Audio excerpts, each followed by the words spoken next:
Observa los tres cuadros. Son todos de Claude Monet, el pintor impresionista francés que vivió hasta principios del siglo XX.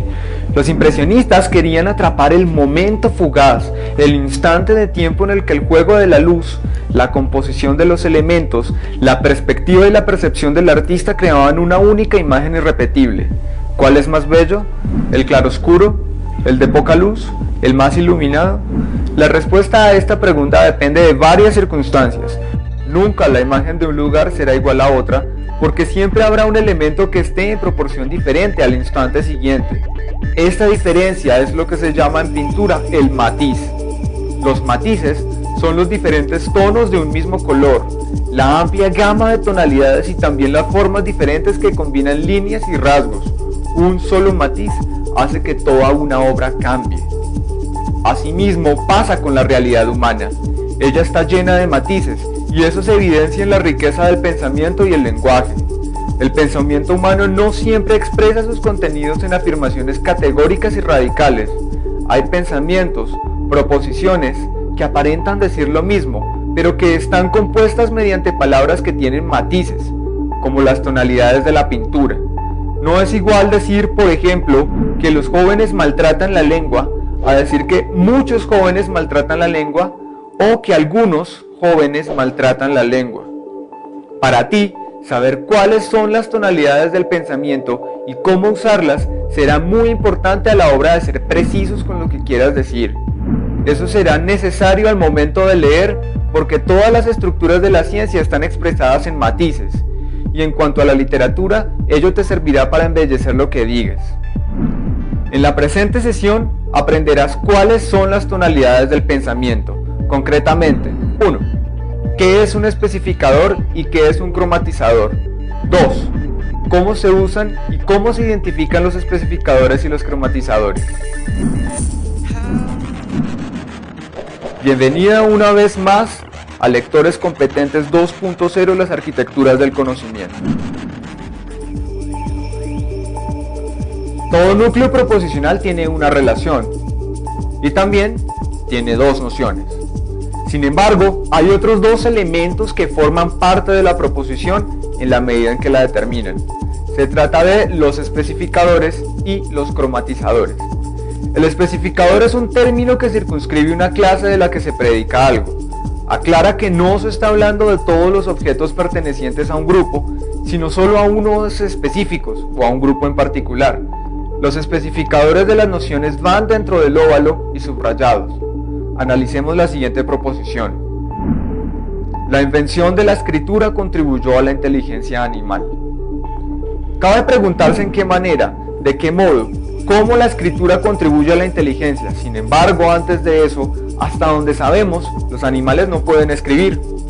Podríamos decir que los humanos también participan de lo animal, pero también es cierto que nos diferenciamos de ellos por manipular sistemas de signos, como el de la escritura. La proposición es, pues, falsa. Ahora bien, ¿qué dices de la siguiente? La invención de la escritura contribuyó al desarrollo de la inteligencia humana. Esta otra proposición también habla de la inteligencia, pero con un calificativo diferente y con una precisión crucial. Se trata de la inteligencia en cuanto a su desarrollo, y esta vez se habla de la inteligencia específicamente humana. Ahora tenemos una noción 2 que es mucho más precisa que en la primera proposición.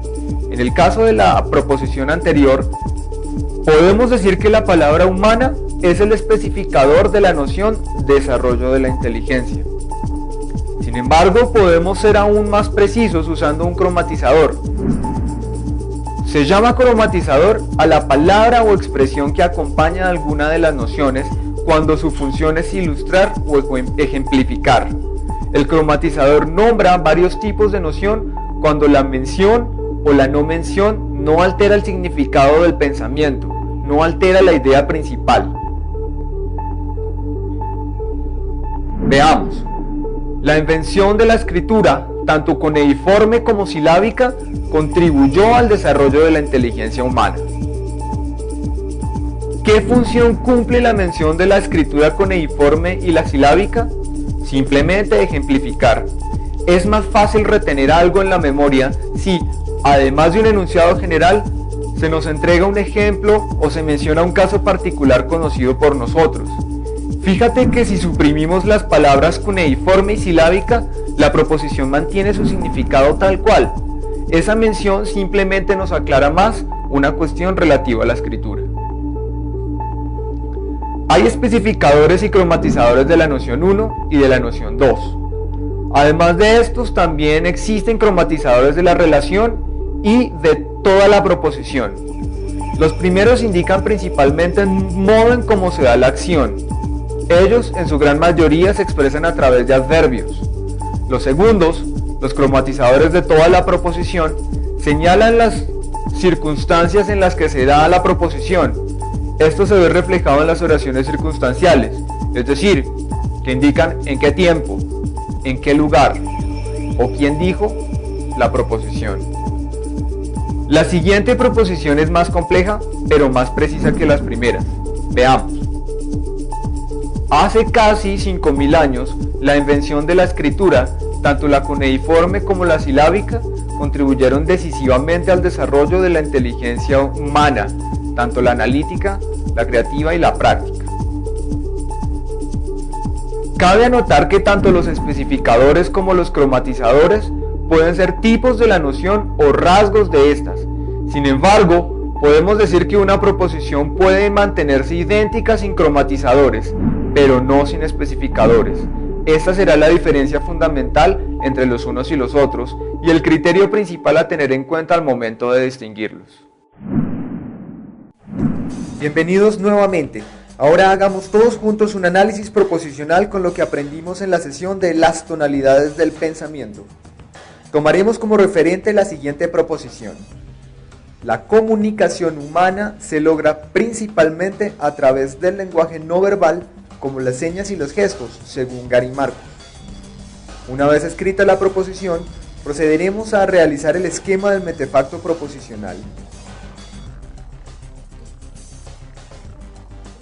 Una vez tenemos el esquema hecho, lo primero que debemos hacer es preguntarnos cuál es la relación de la proposición, es decir, cuál es aquella acción que uniría a las dos nociones.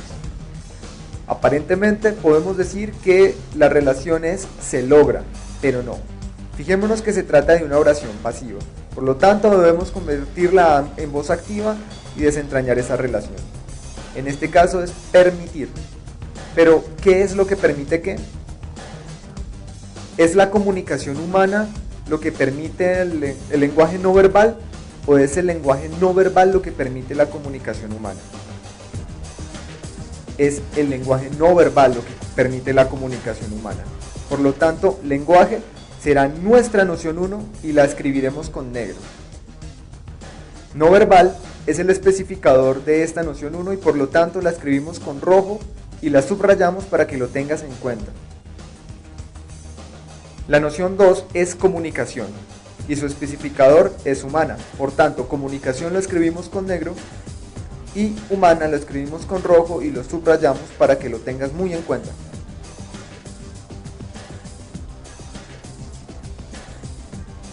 Preguntémonos ahora si existe algún caso concreto de la noción 1, es decir, si la proposición nos enseña algún caso concreto del lenguaje no verbal. Sí, en este caso se nos habla de las señas y los gestos como ejemplos específicos del lenguaje no verbal. Por lo tanto, señas y gestos serán nuestro cromatizador de la relación 1 y lo escribiremos con rojo para que lo tengas en cuenta. Preguntémonos ahora si existe algún ejemplo, alguna ilustración de comunicación humana. No. Por lo tanto, el cuadro del cromatizador de la noción 2 quedará vacío. Preguntémonos ahora si existe alguna palabra que nos dé una señal de cómo se da específicamente la relación. Sí, se nos dice que el lenguaje no verbal permite principalmente la comunicación humana. Por lo tanto, la palabra principalmente será el cromatizador de la relación. Ahora preguntémonos si hay algún cromatizador de toda la proposición. Es decir, preguntémonos si se nos dice el lugar desde el cual fue emitida la proposición, o el tiempo desde el cual fue emitida la proposición, o la persona que emitió la proposición. En este caso sí, es Gary Marcus. Por lo tanto, la expresión según Gary Marcus la escribiremos adentro del cuadro del cromatizador de toda la proposición en rojo nuevamente. De esta forma, hemos ubicado cada uno de los cromatizadores y cada uno de los especificadores en cada una de su respectiva parte del mentefacto proposicional. Con esto, damos por terminada nuestra modelación.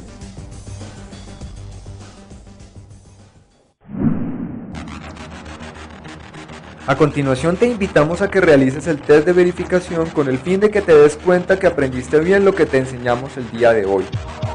Te invitamos también a que sigas los links en anarquia.com con el fin de que realices sencillos ejercicios de lectura autorregulados, con el propósito de que tú te vuelvas partícipe de tu propio proceso.